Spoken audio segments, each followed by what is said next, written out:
Easter is a time for Christians to celebrate the ultimate triumph of life over death in the resurrection of Jesus. And for all of us, it's a time to reflect on the part that Christianity plays in our national life.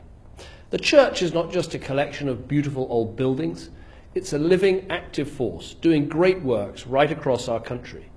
When people are homeless, the church is there with hot meals and shelter. When people are addicted or in debt, when people are suffering or grieving, the church is there. I know from the most difficult times in my own life that the kindness of the church can be a huge comfort. Across Britain, Christians don't just talk loving thy neighbour, they live it out in faith schools, in prisons, in community groups. And it's for all these reasons that we should feel proud to say, this is a Christian country.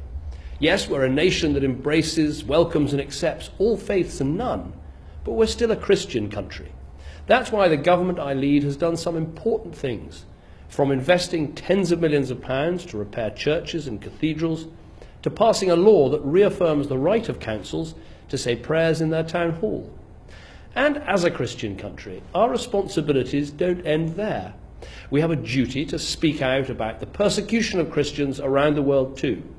It is truly shocking that in 2015 there are still Christians being threatened, tortured, even killed because of their faith, from Egypt to Nigeria, Libya to North Korea. Across the Middle East, Christians have been hounded out of their homes, forced to flee from village to village, many of them forced to renounce their faith or brutally murdered. To all those brave Christians in Iraq and Syria who are practicing their faith or sheltering others, we must say, we stand with you.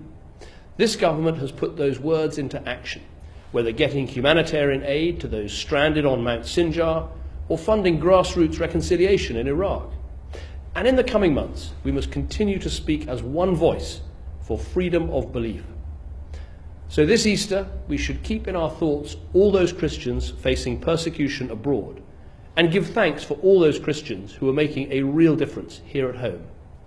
On which note, I'd like to wish you and your family a very happy Easter.